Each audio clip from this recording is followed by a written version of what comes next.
പോരൂർ ഗ്രാമപഞ്ചായത്തിലെ 18-ാം വാർഡിൽ നിന്ന് വിജയിച്ച LDF സ്ഥാനാർത്ഥി പി സ്വപ്നയുടെ വിജയാഹ്ലാദ പ്രകടനത്തിന് നേരെ പ്രകോപനം സൃഷ്ടിച്ച് ബൈക്ക് അടിച്ചു തകർത്തതായി പരാതി. അതേ വാർഡിൽ പരാജയപ്പെട്ട UDF സ്ഥാനാർത്ഥി ബിൻസിയുടെ ഭർത്താവ് കെ അനൂപാണ് LDF പ്രവർത്തകന്റെ ബൈക്ക് അടിച്ച് തകർത്തത്. LDFന്റെ പ്രകടനം വരുമ്പോൾ മദ്യപിച്ചെത്തിയ അനൂപ് അനൗൺസ്മെന്റ് വാഹനത്തിന്റെ താക്കോൽ ഊരാൻ ശ്രമിക്കുകയും പ്രവർത്തകരോട് കയർക്കുകയും ചെയ്തു. ഇതോടെ പോലീസ് അനൂപിനെ ലാത്തി വീശി മാറ്റുകയായിരുന്നു. പിന്നീട് പ്രകടനം പോയ സമയത്ത് മുതിരി പള്ളിപ്പടിയിൽ നിർത്തിയിട്ടിരുന്ന LDF പ്രവർത്തകൻ M സൈതലവിയുടെ ബൈക്ക് അനൂപ് അടിച്ചു തകർക്കുകയായിരുന്നു. തുടർന്ന് LDF പ്രവർത്തകർ ഇയാൾക്കെതിരെ നടപടിയെടുക്കണമെന്നാവശ്യപ്പെട്ട് പോലീസിൽ പരാതി നൽകി. തുടർന്ന് ഇയാളെ അറസ്റ്റ് ചെയ്യുകയായിരുന്നു. സ്വകാര്യ വ്യക്തിയുടെ വാഹനം അടിച്ചു തകർത്തതടക്കമുള്ള വകുപ്പുകളാണ് ഇയാൾക്കെതിരെ ചുമത്തിയത്. പെരിന്തൽമണ്ണ കോടതിയിൽ ഹാജരാക്കിയ യുവാവിനെ റിമാൻഡ് ചെയ്തു.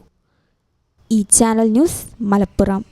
ഇടനെഞ്ചിലെ സ്വപ്നം മികച്ച ജോലിയാണെങ്കിൽ ഇനി ചിറകു വിരിച്ചു പറക്കാം. Empire College of Science. Empire College of Science, Moondal, Kuttipuram, Malappuram.